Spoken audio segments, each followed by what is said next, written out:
Thomas the Tank Engine. You'd be hard-pressed to find a more popular or more well-known steam engine than this blue little doofus. From books to TV shows to toys of questionable quality, Thomas has been one of Mattel's most successful cash cows. He's met countless characters, traveled all around the world, and has been on literally hundreds of adventures. However, no story about the cheeky blue fuck is as well known as the ones that first brought him into the spotlight, coming from the book aptly titled Thomas the Tank Engine. While it is by far the most overmarketed, oversold, overdone part of the entire franchise, it is, in my opinion, among the best children's books. Period. Exclamation mark. Semicolon? And because I, at some point, want to give each of the original books the proper review treatment, I figured there was no better place to start than with the one that turned these railway stories into a railway series. Today, I'll be looking at and reviewing the various tellings and retellings of Thomas the Tank Engine, both official and fan-made. Buckle your seatbelts and tighten your butt plugs because we've got a lot to cover today. Kicking things off with a plot summary, we have Thomas. He's a tank engine who lives at a big station on the island of Sodor. While smaller than the other engines, he's got one heck of a long tongue and isn't afraid to tell the big boys straight up how he's feeling. Not even Gordon, the biggest engine around, is off limits to Thomas, and he enjoys playing pranks on him whenever he can. Of course, Gordon doesn't take particularly kindly to these jokes, and so he sits Thomas down to have a really important one-on-one conversation. Nah, I'm just fucking with ya. He grabs Thomas by the balls and drags him halfway across the island. You know, as a prank. I'll get more into it when we look at the model series, but Thomas and Gordon is such a good way to be introduced to these two. Not only because their characters are on display perfectly here, but because of how integral they are to so many other stories. Just from watching this episode, we know that Thomas is cocky, overly confident, but easily outwitted by those more clever than him. And Gordon is prideful, vengeful, and really no better than Thomas when all's said and done. At the end of the day, neither of these two are really in the right, but we know immediately how they'll act and react when challenged by their characters down the road. Thomas's train, in comparison, is... oh, it is, I'll say that much. This story is all about Thomas finally getting his chance to prove to the world that he's more than just a lowly shunter. One day, a bigger engine named Henry is feeling ill, and Thomas is called in as a replacement. The little engine is head over heels, or rather cab over wheels, at the opportunity to finally pull. Hey, Thomas, buddy, you forgot. Hey, dumbass, you left your train behind.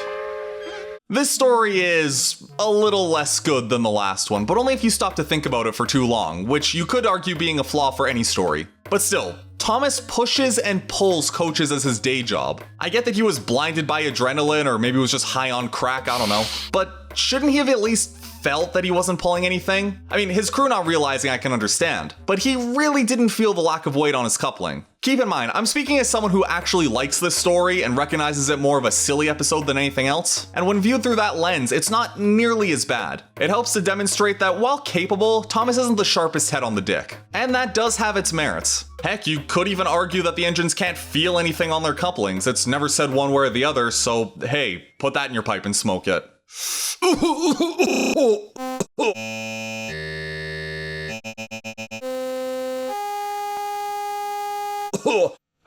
I thought they said vaping was the good one. After blowing his big chance to pull a real train, all the bigger engines take turns cracking jokes at Thomas's expense, with his rants for wanting to see the world falling on deaf ears now more than ever. However, an older engine named Edward is sympathetic to Thomas. After all, he was in a very similar situation not long ago, and being a kind old engine, he offers Thomas a trade. If you really want to go out, why don't you take my goods train tomorrow? I can take over in the yard if you like. Thomas, delighted at the opportunity to try again, heads off the next day to collect his trucks. However, freight cars are kind of bastards. They're noisy and fucky and don't like to be pushed around. And Thomas, being a pushy dick, very quickly manages to get on their bad side, leaving the freight cars determined to pay him back. And their chance comes when they get to the top of Gordon's Hill, for as they try to stop... We're stopping! Push them now! Thomas is sent flying along the line, completely out of control. He's barely able to slow down as they swerve into the yard before...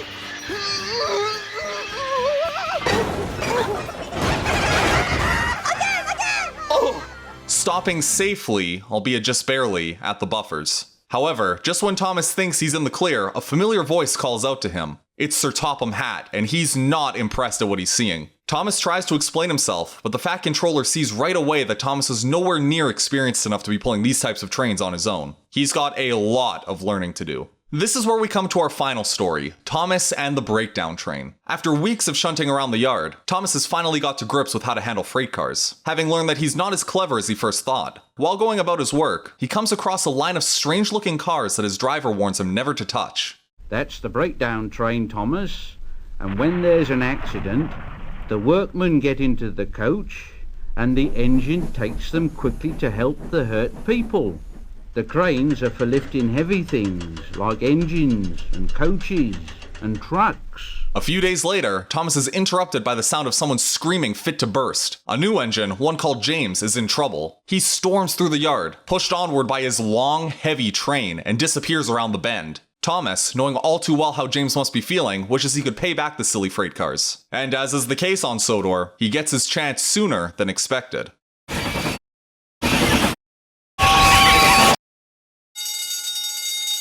James is off the line. The breakdown train, quickly! Thomas is hooked up to the breakdown train and hurries off down the line, where he soon finds the red engine laying in a heap next to a field. Without missing a beat, he sets to work clearing away the mess. It's a lot of hard work as he pulls away the busted up freight cars, but soon he's finally able to rescue James. Seeing as the bigger engine can't move on his own, Thomas helps him back to the sheds, where the Fat Controller is waiting for him with a very special reward. James shall have some proper brakes and a new coat of paint. And you, well, you shall have a branch line all to yourself. Oh, sir. Now Thomas is happy as can be, puffing backwards and forwards with his two coaches all day long. He's never lonely, as Edward and Henry stop there quite often and tell him the news. Gordon is always in a hurry and doesn't stop, but he never forgets to say to Thomas, and Thomas in return always whistles. It should be no small wonder why this book was a resounding success when it first came out. Not only was it a great sequel to the Three Railway Engines, building on the characters of Edward, Gordon, and Henry in ways that would further be expanded upon in later books, but when viewed in a vacuum, completely separate from everything that came before and after, it's a satisfying, perfectly paced story. Unlike the Three Railway Engines, this book follows a single character from beginning to end. Sure, the others play their part, but because we're not playing main character hot potato, it makes this book feel larger than the sum of its parts. When writing a series of stories that are meant to crescendo at the end, you ought to define who your main protagonist is from the very start. Having a couple stories centered around one character and then a story centered on a completely unrelated character and so on makes the narrative feel segmented. And don't get me wrong, having standalone stories can still work. There's plenty of franchises that use the episodic approach to paint an adventure, to great success might I add. My go-to example is Pokemon, with the bulk of its episodes being single, self-contained stories. Take Pokemon Journeys for example. There's tons of fun little stories being thrown around, but if you don't like one, you can skip it. And barring a handful of episodes, there's nothing really stopping you from passing over one that doesn't catch your fancy. Doing so completely guts the experience in my opinion, as some of the best episodes have nothing to do with the overarching story, but you get what I mean. However, in saying that, I'd still argue that a longer narrative that bridges multiple episodes together has the potential for a much more satisfying conclusion. Case in point being the ending arc to Pokemon's XYZ series, which is just... that's a video for another day, but to wrap around to my original point, the Three Railway Engines is to Thomas the Tank Engine the same way Pokemon Journeys is to Pokemon XYZ, a collection of segmented stories versus an overarching narrative. This whole connected stories versus standalone stories debate could be a whole video of itself, so I'll try not to ramble on more than I have here, and fuck me did I ramble on here. But suffice to say, I think the success of this book is in part thanks to the connective tissue these four stories have. Coupled with an arc that has Thomas start in a very different place to where he ends up, and a format that would change the course of the series moving forward, and, well, to call this book a winner would be a massive understatement. And now that we have our plotline done and dusted, let's take a look at the many, many versions of these stories. First up to the plate, the Railway series, original release, 1946. This version of the story was written by the Reverend Wilbert Awdry, with art done not once, not twice, not thrice, not quadrice, but quintice. The first was by Awdry himself, which looks like this. Hey, it's better than what I can do. The second time around was by Reginald Payne, who, needless to say, gave the art a much needed upgrade. Later on, Clarence Reginald Dalby would redo some of the art, changing little things here and there. These illustrations would be added to again for an internet show called Mr. Perkins Storytime, which were done by Lorraine Marshall, and then it would be re-illustrated again for the 70th anniversary, this time in the style of the CGI series. I couldn't find the artist for this one, so I'm just going to assume that Egmont Books willed the art into existence. Not bad work if I do say so myself, though I'll always prefer the art done by Clarence Dalby. I know there's a good chunk of people who think that the engines look a little too toyish in his design, Thomas included, but I've always preferred his look here over the more boxy shape he has later on. Poor boy looks more square than duck by the end of the series. By extension, I do love Payne's art as well, though choosing between him or Dalby is like asking me if I want Coke or Pepsi. The changes are very superficial, and while I'm sure there are some fans who would commit war crimes over Thomas's running board being a certain height, for me, it doesn't really make that much of a difference. The art is clean and easy to understand, which is very important considering the pictures are there to give a better understanding of what's going on. Without them, illiterate fucks like me would have no idea what was happening. That is one thing that I'll knock the Railway series as it goes on. There's a ton of detail poured into these illustrations, but it's to the point where things can get a bit busy. It's not a major problem, but I really do appreciate the simpler approach these early books have. Overall, I'd say that both Payne and Dalby did a slightly different but still very good job. Well, other than one bit, but we'll get back to that. I gotta say though, the extra pieces by Lorraine Marshall aren't bad either. These were made to help fill in the gaps with the original stories, since, well, it's kinda hard to make an enticing video with so few pieces of art. Trust me, I would know. You can tell she was instructed to modify some of them to look like the TV series, which makes sense considering most people would be more familiar with Henry in green and James in red, rather than the blue and black they wore respectively. Still, it does kind of feel surreal seeing these extended illustrations. They give me the same vibe that, say, Mason Day's Photoshops have. You ever heard of this guy? He's like a wizard with how he pulls assets together. Like, I know that these images aren't part of anything official, but you could tell me they were and I'd probably believe you. And I'd say Lorraine's pieces fall under that category as well, because fuck me, do they look good. Not always 100% consistent with the original art style, but damn close. As for the art from the 70th anniversary retelling, well, I'm not the biggest fan of the CGI look, but overall the art is still quite good, albeit a bit softer and more childish. Which also goes for the writing for this particular version. I'll give them credit for not doing the copy-paste on the original book word for word, but it definitely feels like they tried to fix something that wasn't broken. It doesn't help that they cut about 50 to 60% of the original book, leaving only the first and last stories. But being as this book is for very young readers, it's a cute little read. But overall, I do prefer the original, more mature writing of Wilbert Awdry. Well, mature relatively speaking. There's very little fat in this story, and ironically, the exposition here is handled a lot better than it would be in later books, which is also a video for another day. The only thing I don't like about the Railway series version comes with Thomas's train again. So because of the nature of this story, it's hard to gauge how far Thomas went before being stopped. I don't think that's an unreasonable thing to say, seeing as the model and CGI adaptations amped his journey up to be comically long. They were probably just going off of what was in the book, and the book isn't very clear. Well, as it turns out, Awdry had layouts drawn up for several locations on the island, and one of them just so happens to be the big station where Thomas works. While it's a little hard to make out, we can see the signal box that Thomas was stopped at right here, not far from the station throat. This little known fact is used to counter the argument that Thomas's train is kinda sorta a little bullshit, since Thomas only went a little ways before stopping. With this in mind, the story's fixed now, right?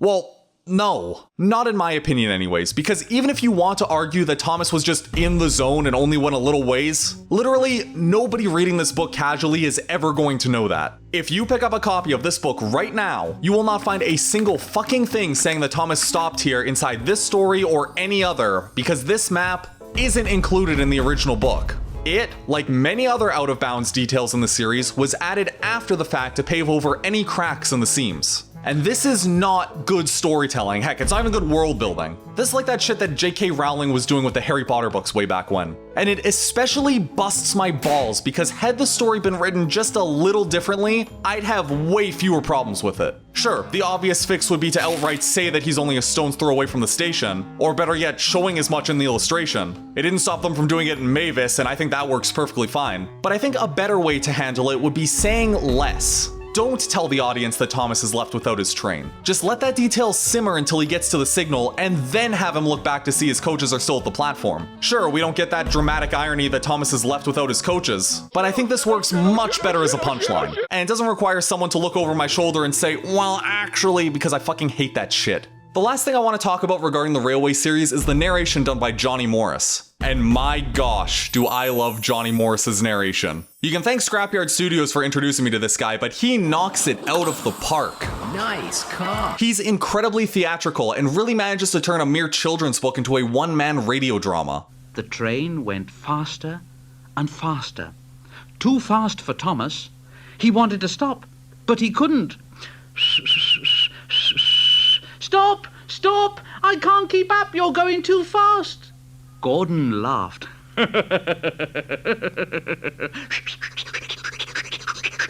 Faster, faster, faster, faster. And the coaches chuckled with glee. You can't get away, you can't get away, you can't get away, you can't get away. I am aware it's not everyone's cup of tea, and this kind of narration doesn't really work for an adaptation, but context is everything. And in the context of listening to this while gathered around a radio, I think it's a very good performance. Now, having talked about the Railway series for honestly a lot longer than I thought I would, it's time to move on to arguably the most famous retelling of these stories, the Model series. Original release, 1984. This is the version you're probably most familiar with, and for good reason. Storybooks reaching the TV screen is hardly anything new, but while most shows would opt for either live action or animation, the team behind Thomas and Friends decided to say, hey, want to go into debt?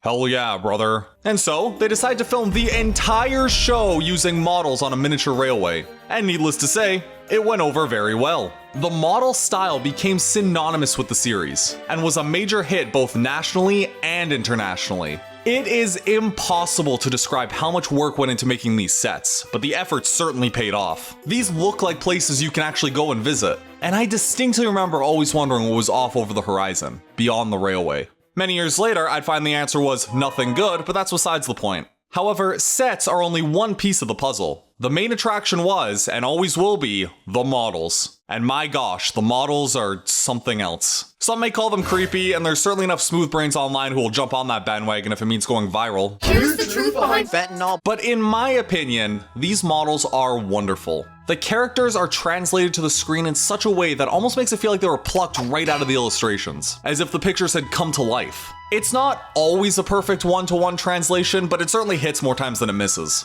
The smoke looks wonderful, the shots, while basic from a filmmaking perspective, are still visually solid, and the facial expressions are instantly recognizable. You could mute the audio and still generally understand how the characters are feeling, which, if you know anything about television, is incredibly important. I think out of all of the expressions, my favorites would be Thomas's two shocked faces and Edward's angry face. Needless to say, the looks of this series get a high grade from me, being easily the best thing about the show. Not to say the stories took a hit when being translated, though they have been streamlined and changed slightly from the original books. Sometimes for the better, sometimes not so much. The main changes for these stories are James being part of the crew long before his big crash, and the episode Thomas and Gordon happening out of sequence from the rest of the stories. Instead of taking place after the events of the 3 railway engines, it's been moved to the very first episode of the show. And while it is weird to shift the stories around, I can certainly understand why they did it. Premiering a show called Thomas and Friends, where the titular character doesn't have a starring role until 4 episodes in, would be, well, not a recipe for disaster, but more like instruction for error. And honestly, using Thomas and Gordon as the first episode is a smart move, as they're by far the 2 most important characters in the first series. They have a clear dynamic and an arc that comes to a nice conclusion at the end. If we did start with Edward, we'd get very little in the way of flow, as he doesn't headline a whole lot of episodes, nor does he have an arc that crescendos at the end. In a lot of ways, starting with him would destroy the momentum of the series before it even got started, so the change makes sense. In terms of music, the first season of Thomas and Friends was composed by Mike O'Donnell and Junior Campbell. And you probably don't need me to say it at this point, but what they whipped up for this show is outstanding. Thomas's theme is bouncy and bright, Gordon's theme is grand and speedy, but by far, the 2 I love most are the Runaway and Breakdown Train themes. The Runaway theme is short, fast, and out of control, reflecting the dire state of a runaway train.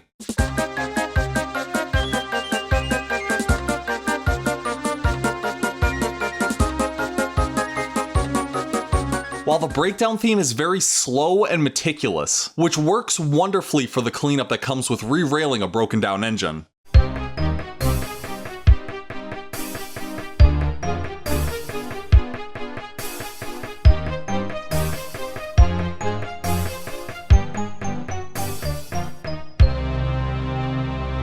To put into perspective how good these themes are, there was about an 8-year stint where I'd fallen out of interest with Thomas. I'd shelved my VHS tapes, models and the like, and moved on to other shows, namely Pokemon, though don't get me started, again, story for another day. Anyways, even after all that time, the Runaway and Breakdown Train themes had etched themselves so deep into my brain that I could still hum them near perfectly years later. If that's not a testament to the musical talents of these two, I don't know what is. On the side of narration, this series did something pretty unique for the time. Instead of having a bunch of voice actors coming in to voice each character, most of whom would only get a couple lines of dialogue per episode, the creative team opted for a single narrator to voice the whole show. Now, you'd think they'd get some Joe Schmo from down the road for 5 shekels an hour, but no. Somehow, they managed to wrangle the one and only Poor Thomas was so sad he nearly cried. It's like Barbara fucking Walters here, isn't it? Ringo Starr. I don't want to know how much it cost to get him involved, but it must have been a real pretty penny. Ringo Starr was the voice behind the first 2 seasons of Thomas, providing an almost storybook-like narration that, quite honestly, wouldn't feel out of place in the hit era if it wasn't for the edge Ringo brought to the table. I spend my time pulling coaches about ready for you to take out on journeys. The other engines laughed. Why can't I pull passenger trains too? You're too impatient, they said. You'd be sure to leave something behind. Rubbish, said Thomas. I'll show you. However, my personal favorite for this season will always be If you were selling sauteed raccoons' assholes on a stick, Americans would buy them and eat them. George Carlin. I'm gonna tread lightly here since this man's comedy is not conducive to today's culture, to put it lightly. He had a lot to say, we'll leave it at that. But as far as his work on Thomas and Friends is concerned, I think he did an outstanding job. Thomas the Tank Engine wouldn't stop being a nuisance. Night after night, he kept the other engines awake. I'm tired of pushing coaches. I want to see the world.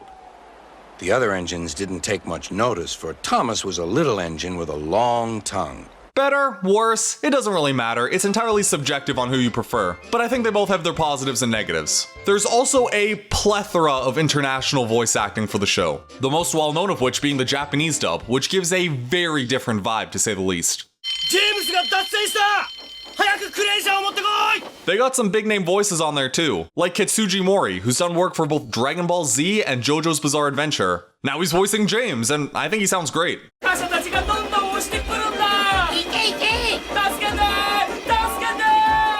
And in typical Japanese fashion, our main protagonist just sounds like a little girl.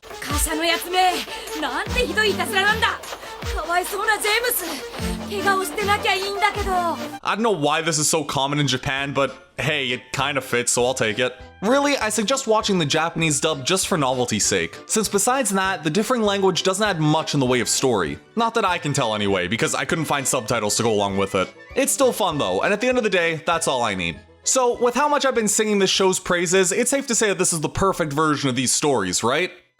Oh no. For all the memories the first season of Thomas has given me and all the heart and soul that went into it, I still want to be fair. And in being fair, I've got to say, fuck, I can tell that this was made back in the 80s. There are technical issues all over the place. In just the first episode alone, the audio's not mixed as well as it could be. There's an absolutely jarring jump cut here, which then cuts to this shot where the camera's iris is still adjusting. This track is a side-in that goes to nowhere. This track is a side-in that just couldn't be bothered. The fucking set ends here. Oops, no coaches. Oops, the set ends again. Oops, Ringo Starr sounds like he's been pulled out of a cold dark grave to record these scripts. And awkward pauses everywhere. Jeez Louise, the amount of time the narrator spends sitting and waiting a few seconds between scenes is outrageous in these episodes, and in the first season as a whole. I was showing a friend of mine who's never seen Thomas and Friends the show not long ago because he saw this scene and demanded to know what the context was. And about halfway through watching the first season, we both looked at each other and were like,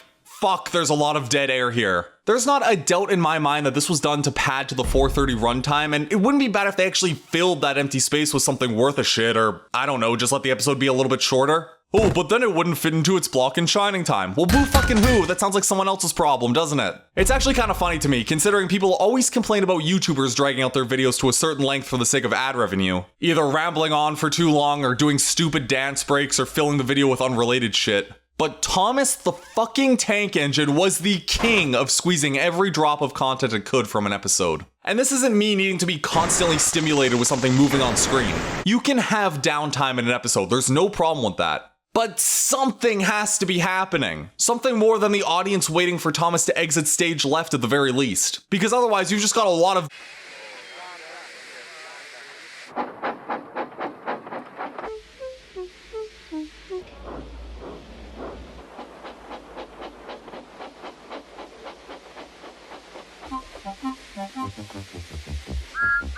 And yet, despite all the little wonky bits and awkward pauses and all the other tomfuckery, I still absolutely love these model adaptations. This show has such a charm to it that just can't be replicated with CGI or 2D animation or anything like that. There are tons of little details and nuances that only exist because something happened to be captured a certain way in that moment. And it makes the show feel much more organic. You don't have to simulate all the little bumps and imperfections, they're already there. And not all of them are even bad per se. And though I'll never say that stuff like the audio being mixed weirdly or a technician saying, "Out for the train," somehow getting captured on the audio is objectively good in terms of filmmaking. Seriously, how did that even happen? What I will say is, in my personal opinion, this retelling of these stories, along with the first season as a whole, is in a league of its own from so many other shows I've watched. The sights, the sounds, the peaks, the valleys, it's all very special to me. And it wouldn't be that way if it wasn't for all these little things working together to make a world that, to this day, looks and feels incredible. It might not always be perfect, but shit, I love it all the same. Next up, The Adventure Begins. Original release, 2015. I watched this movie in the bathtub. Yeah, this special was made as a celebration of the series' 70th anniversary, reimagining stories from the Railway series in the CGI style. This nearly 50-minute movie has a lot of hype behind it, with many considering it one of the best Thomas specials of all time. And while I don't disagree with that sentiment, as I do think it's a solid piece of media, I think it tries to fix things about the original stories that weren't broken to begin with, leading to okay, let's start with some positives. First, I like that each of the stories build off of one another. They could have easily had all 4 stories be standalone things that happen throughout the movie, but they instead chose to link them together in a way that feels natural to the overall story. I like that they foreshadow and pay off Glyn the coffee pot engine. He's not really important to the overall movie or anything, but hey, it's neat. I like that James imitates Gordon and follows him around, basically acting as his right-hand man throughout the special. I thought the pacing was fine. Things moved along at a steady rhythm, it was good. And I like the idea of Thomas helping Henry overcome his fear of the rain, even if said fear is completely shoehorned into the plot. He's just afraid of it, with no explanation given. Edward says it's because he's afraid it'll spoil his paint, but that's never explored beyond that one line. Not even Henry knows why he's afraid of the rain, he just is. This leads me to the rest of the special, which... let's get into that. The overall story centers around 3 main characters: Thomas, Edward, and Gordon. Gordon is essentially our antagonist, the big fish who thinks he's way above everyone else. Of course, he's not, as shown in his opening scene, but his size and strength make him more than a match for any of the smaller engines, Thomas included. And ironically, Thomas is the most confusing part about this whole movie. At a glance, he seems like the Thomas we'd expect from the CGI series. He's cheeky to Gordon, friends with Edward, and so on. However, the arc they've tried to give him here just straight up doesn't work in my opinion. Or at least it doesn't work as well as it did in the books. In literature, there are 3 main types of character arcs. There's the positive character arc, where the protagonist ends the story in a much better place than where they started, which we not only see with Thomas in his debut book, but also with Gordon and Henry as the series goes on. There's the negative character arc, where the protagonist ends the story in a worse place than where they started. This isn't as common in the series, but can still be seen with the likes of Diesel and even fan characters like Dudley. And then there's the flat character arc, where the protagonist changes the world around them, either for better or worse. And for some reason, this is the type of arc they decided to go with for Thomas. Now, I love a good flat character arc, where everyone is genuinely better for having met the main character. You can see it in Pokemon, Dragon Ball, One Piece, loads of shows. But in my opinion, this type of arc fundamentally goes against the stories being told. And that's because Thomas doesn't grow as a character over the course of this special. In the original book, these stories are about Thomas learning that he's not all that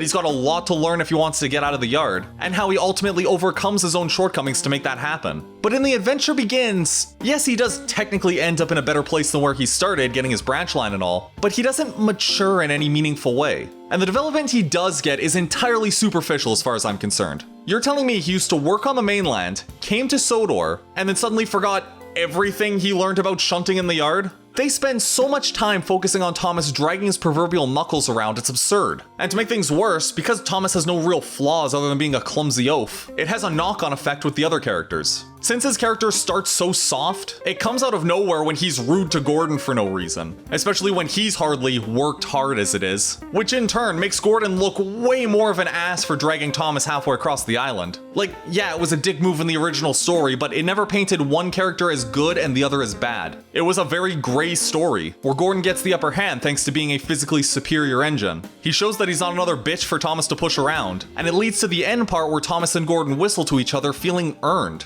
It's a show of respect to one another, with Thomas recognizing Gordon as the stronger engine, and Gordon recognizing that Thomas is his own engine. Without that dynamic, the entire thing falls apart. And part of me wonders if they knew this, because in The Adventure Begins, they cut this scene out entirely, replacing it with a bit that shows that Thomas has learned nothing from his previous encounter. And it's not just Gordon either. If you ask me, I think Edward suffered way more as a character, which is hilarious because he has 3 total lines in the book. This special is all about giving these characters more time to interact with one another, and to its credit, it does that very well. But it barely feels like anything Edward says has an effect on Thomas. He's clumsy, and then he learns to be less clumsy, and that's it. They had so many opportunities to have some real heartfelt moments between the two, but the most we get is this scene right before James's runaway. And speaking of which, my gosh, this chase with James has me split right down the middle. On the one hand, this scene is incredibly cool, being an upgrade to the original in a lot of ways. It's fast-paced, it's frantic, and if you're a new viewer who's never seen Thomas and the Breakdown Train, the whole thing is incredibly tense as we watch Thomas try and eventually fail to stop James. It's the ultimate culmination of Thomas's mistakes in the story. He's not as careful as Edward, he's not as strong as Henry, and he's not as fast as Gordon. But it's when he plays to his strengths as a shunter that he manages to come through in the end. Something that the original book does do to an extent, but it's amplified here. However, as someone who does know that James inevitably crashes, this scene boils down to waiting for said crash to happen, which unfortunately robs a lot of tension from the scene. Now, sure, it's not the special's fault that I know the source material going in, but what it does lose is that sense of tension as Thomas gets hooked up to the breakdown train and hurries down the line, hoping that James has made it out of this in one piece. We know he's come off the rails, but we don't know to what extent. And then when we do that hard cut to seeing him in the field, there's a certain shock to it as we can only imagine what this crash might have looked like.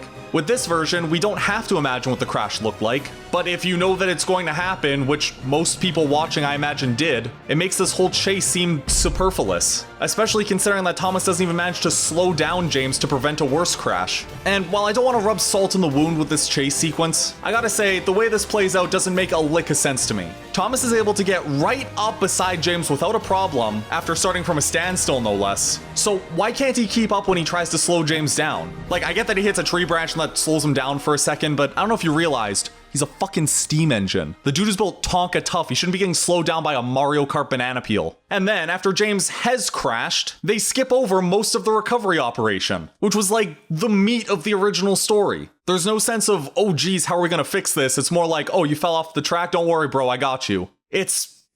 I'm sorry. I know this is a movie that a lot of people love, and there's a lot that I love about it too, but it just didn't click with me. I'm no screenwriter, at least not yet, but if you ask me, there are a bunch of changes that need to take place here. I understand that Thomas is fundamentally a different character in the CGI series than he was back in 1946, but with how closely they stuck to the original source material for this one, something had to give, and I think this was the wrong something. And if I can go off on a tangent for a second, I think Thomas should have earned his #1 along with his branch line after saving James. Not only would it feel like a real reward, but it would also play nicely into Sodor's Legend of the Lost Treasure, where that same #1 gets taken away. But look, I don't want to seem like I'm just trying to shit all over this movie, because there are a lot of things I do like about it. Heck, I haven't even mentioned the music yet. Peter and Robert Hartshorn were responsible for the soundtrack, and while I can't recall too many of their original pieces, the remade music from the classic series was a joy to the ears, especially the redone version of Really Useful Engine, which was easily my favorite piece in the whole movie. It also helps that the audio is mixed a billion times better than it was in the classic series, with no awkward pauses or other tomfuckery. Aside from the sound, the animation is quite good too. The opening camera pan across the island sets you up for such a fun ride. And while I don't think the rest of the cinematography ever matches that opening sequence, save for the climax of course, what's here is certainly serviceable, if a bit safe. Still, I have mostly positive things to say about it. Except for this, I don't know what's going on here. And you wanna know what? Though I don't dig Thomas's flat, underdog-esque arc, it's definitely one that people can relate to. Being in a new, unfamiliar place and trying to make a good first impression, only to fuck up and get shit on by your coworkers is something that I think a lot of people go through at one point or another. And if it had been handled a little less like a comedy routine, I think it could have led to some really good storytelling. Overall, I think this movie is fine. I think it's a good starting point if you want to get into the series, and the presentation is certainly up to snuff, but damn, there's a lot about this special that just didn't do it for me. And I'm not sure I can recommend it when the classic and railway series are just as easily available and take a fraction of the time to experience. I don't know, maybe it's because I didn't keep up with the series at its lowest points to really appreciate it, maybe it's because I'm spoiled for options, and to be clear, I am spoiled for options, but this just wasn't for me. It does have a lot of heart put into it though, I want to make that clear. This is a much better ride than some of the other Thomas specials by a wide margin. Still, I wouldn't say this is my preferred way to experience these stories, or even in the top 5. But now that we got all the official stuff out of the way, I think you know what time it is. It should be no surprise that these stories, popular as they are, have fan-made variants by the dozen. And it wouldn't be one of my videos if we didn't look at a few. Next up are the adaptations by Windatch 98. Original release, 2023. I was debating for the longest time whether or not I should slot this in with the Railway series version, since at first glance, I wasn't sure I'd have much more to say than, ooh, pretty adaptation. Then I started watching them and fuck, don't I feel like a silly bitch. Saying that this is a pretty adaptation is like saying that water is blue. You are absolutely, objectively, incorrect. This is not a pretty adaptation. It's fucking gorgeous. Everything about these remakes is absolutely beautiful. The warm color palette is positively stunning, the smoke transitions are perfectly natural and never feel forced, and the atmosphere makes you feel like you're in that world. Whether you're at a bustling station, searching around a busy rail yard, or surveying an engine that's just come off the rails, everything feels full of life, which is incredible because this is done in trains, and trains is...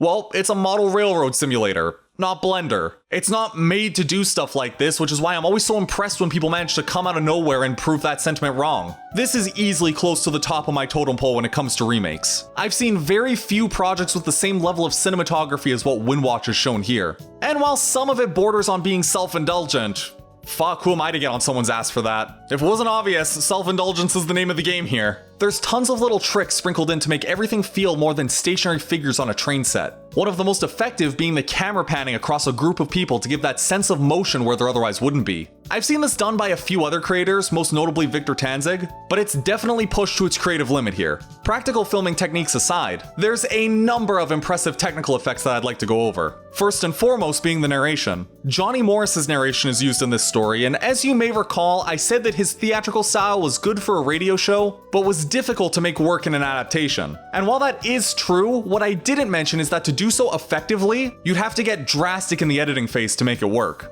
Well, I think it goes without saying that Windatch got fucking drastic in the editing phase, and his efforts were hardly in vain. Johnny Morris's narration combined with Windatch's editing talents make this adaptation. This is a little difficult for me to explain, but I'm going to try to do it the best I can. With how everything is put together, it really makes it feel like the characters and the narrator have two separate voices, if you will. The narrator still fills us in on the story as it happens, and is sort of an all-seeing eye, but it's presented as if he's watching the story along with us, rather than telling it to us. One day, Thomas heard an engine whistling. And a goods train came rushing through, very fast. Help! The engine, a new one called James, was frightened. I really hope that makes sense because, fuck, this is some of the best use of Johnny's narration I've seen so far. Shit, talking about the sound design for a whole, it is music to my ears. I don't think anything ever stood out as awkward or sounding like it shouldn't be there, so massive A+ on the side of audio. But above all, my absolute favorite part of these adaptations comes from, of all places, the story Thomas's Train. It goes about as you'd expect. Thomas arranges Henry's train, Henry doesn't come, Thomas is asked to pull it, and then he does. He heads out of the station with the biggest smile on his face, daydreaming about how grand he looks, finally living out his dream. only to then snap back to reality as he realizes he's only traveled a few hundred yards, all the while his train is sitting at the platform. This is perfect. This beats out all versions of this story in my eyes. The visuals are on par with the CGI series and then some, with the model style of the classic series, and it gives an accurate, but more importantly, clear portrayal of what Audrey was intending. If you watch any of these 4 videos, this is the one to watch. And now that we've culminated with my personal favorite merger of the 3 official versions, let's look at a totally new take on these stories. The Trampy remakes, original release, 2023. But like later in 2023. Of all the creators I've been suggested to look at, no name has come up more than Trampy. I've been keeping an eye on him for a while, though to say I've been hesitant to talk about his work is a bit of an understatement, though not for the reasons you might think. Typically, when looking at a creator to cover, the first thing I ask myself, in no uncertain terms, is how I'll be covering their work. Will it be as a review, an editing breakdown, an interview? There's loads of options, but not every option fits for every creator. For example, channels that are more opinion-based would have a difficult time fitting any single video essay into one of my typical reviews, since I can't exactly critique someone's opinion. I can look at the points they present and see how they're delivered, and sure, I can certainly go into the editing side of things, but because these channels rely on a lot of pre-existing B-roll, there's not a lot that I can show that's specific to them. When it comes to Trampy, his videos are, well, they're slideshows. Slideshows with an audio drama layered underneath, but slideshows nonetheless. Visually, the videos are pictures that swap in and out every couple of seconds with different expressions to reflect how the characters are feeling. There's certainly some impressive photoshops here, my favorite being this one of Thomas chasing down James, which I believe is done by Mason Day, I could be wrong, but on a purely visual front, it's just a slideshow. And slideshows are difficult for me to make look interesting. I mean, yeah, I can bounce up and down and all around on the screen and whatnot, but at the end of the day, I'm talking over static images, and that's not super engaging to look at. So for the longest time, I sat on the idea of what to do if I ever wanted to talk about Trampy. And then I had an epiphany. Oh hey, what do we have here? The second this man hit the ground running, the rest of the fandom was off to the races, using his audio and narration for their own adaptations and making some incredibly good work. Dissecting all of these could be an entire video in of itself, but since they all essentially tell the same story, it's more of a matter of turning your brain off and picking the one you like the most. And that's what I did. So how's about we make this a double review? For this segment, I'll be looking at Trampy, yes, but through the remakes made by Israeli government. The YouTuber, to be clear, not the Middle Eastern, you get it. Jumping into things, for real this time, the most obvious difference from the originals is that— What you mean, never mind? I got steamed up for nothing. You're gonna tell me never mind? I spend my time pulling and pushing coaches for you fat, pathetic eyesores. You literally pull trucks as well. What are you talking about? Sheb, shut up. Where have you been? Hurry up. You hurry up. You've been here for like 15 minutes. You don't have to rely on me to get your coaches all the time. You can get them your damn self. Holy fuck, everyone is angry, not least of all Thomas. He's so full of piss and vinegar in this, it straddles the line between being insufferable and endearing. You only have to watch about a minute's worth of footage to see what this adaptation is about. The best way to describe this series, in my opinion, is to imagine if the Railway series was a made-for-adults sitcom. I would compare it to something like Dragon Ball Z Abridged, since they're both very much parodying the source material, but that wouldn't be quite accurate. Unlike an abridged series, which often condenses several episodes down into one, Trampy movies take one episode and stretch the fuck out of it. I'm talking 9, 10, 20-minute endeavors. In fact, I did the math, and in the time it would take you to watch these 4 Trampy movies, you could watch the entirety of The Adventure Begins with a couple minutes to spare. Now, typically, stretching stories out like this would be a recipe for disaster, as every story beat and every conversation needs to be milked for every ounce of content you can possibly get out of it, and a little extra. This would, in turn, destroy the pacing of these stories. The same sort of shit was done when they adapted the 2 Dragon Ball Super movies into arcs, turning about 3 hours worth of content into fucking too many hours, which, as you can imagine, didn't go over well. And it would take an exceptional writer to stretch these 4 stories into nearly 50 minutes worth of content. And for all intents and purposes, Trampy is that writer.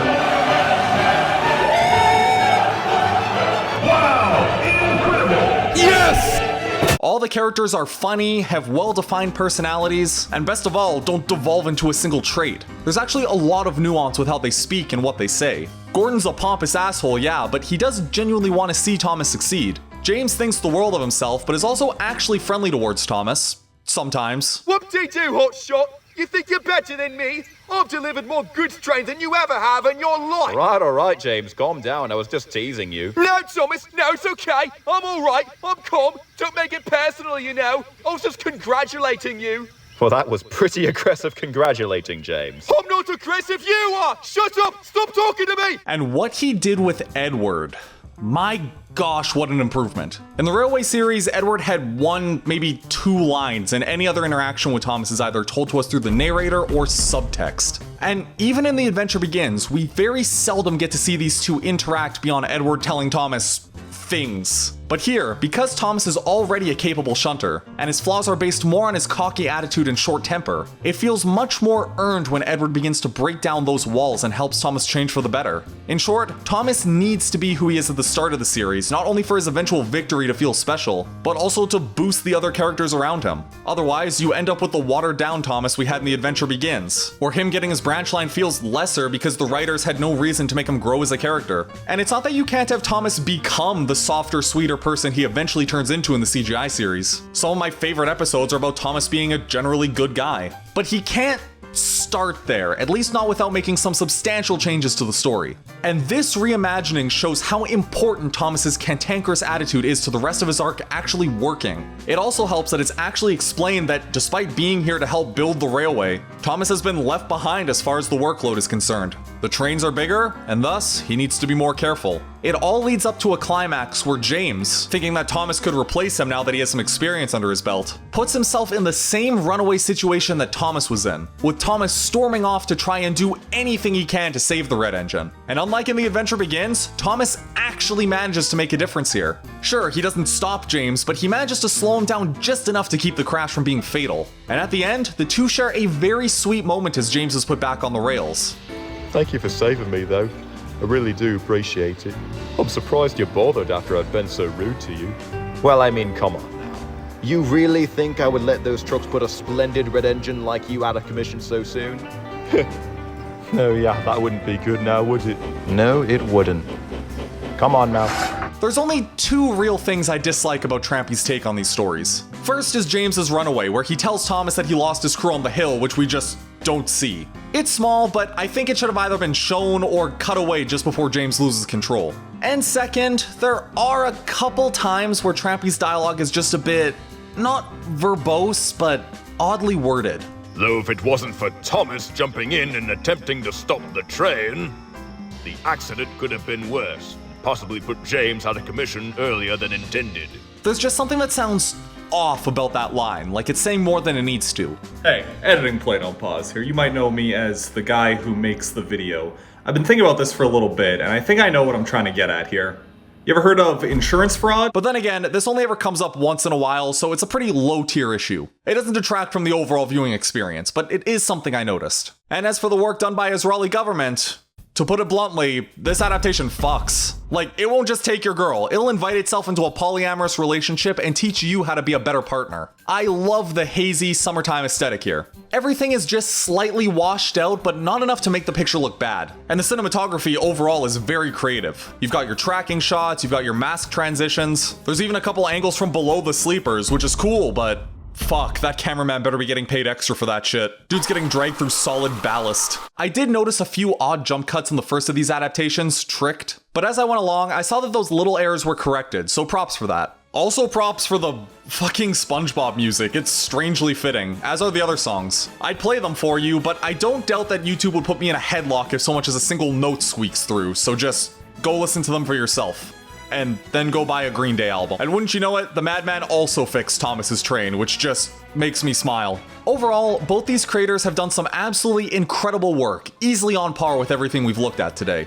And with that, I'd say that's everything I wanted to cover. Or rather, everything that I could cover in a single video, because we haven't even scratched the surface with these adaptations. I mean, I've yet to mention creators like Bluebells, NWR Chris, Trainboy 5000, NWR 58, Mid-Sodor Engine, Sodor Retold, and those are just the ones that remake the Railway series and classic era stuff. Clearly, there's no shortage of reimaginings for these stories, and I suspect we'll only see more pop up with time. In fact, I've made a playlist where you can find all the adaptations I looked at in this video, along with some others that I didn't have the chance to review. I encourage you to give them all a look and let me know which one you like the most. Maybe you're a Railway series purist, or maybe you prefer the fan-made work. Personally, I don't think there's a right or wrong answer. If you ask me, the fact that people are still coming up with fresh takes on these stories speaks volumes to how important they were to the series. I've said it before and I'll say it again. This book changed the game for the Railway series back in the day. It set the standard for things to come, with the majority of books being about a centralized main character and giving that character either a struggle to overcome or a chance to shine. And without those carefully laid stepping stones, you wouldn't have those big crescendo books where all the pieces fall into place. If there was any book, any set of stories I could recommend to a new fan or even just a young reader, my number one pick will always be Thomas the Tank Engine.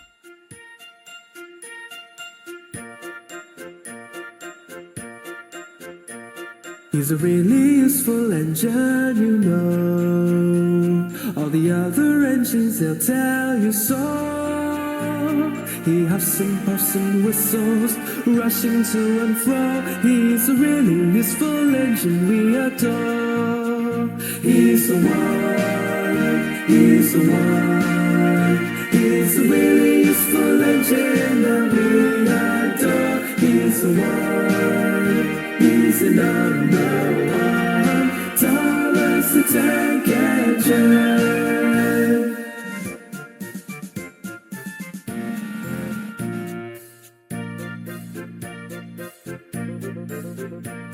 He's a really useful engine, you know. Maybe little, but he's never slow. Stand back in amazement, just to watch him go. He's a really useful engine we adore. He's the one, he's the one. He's a really useful engine that we adore. He's the one, he's the number one. Thomas the Tank Engine. Little blue train, he's always there whenever you need a hand. If you need help with a situation, who comes into mind?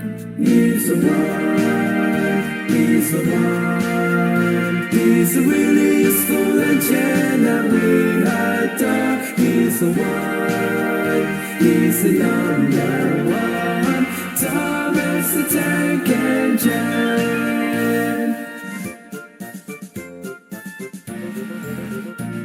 He's a really useful engine, you know. 'Cause a fat controller, he told him so. Now he's got a branch line to call his very own. He's a really useful engine we adore. He's the one, he's the one. He's a really useful engine that we adore. He's the one, he's the number one. Thomas the Tank Engine. He's a really useful engine we adore.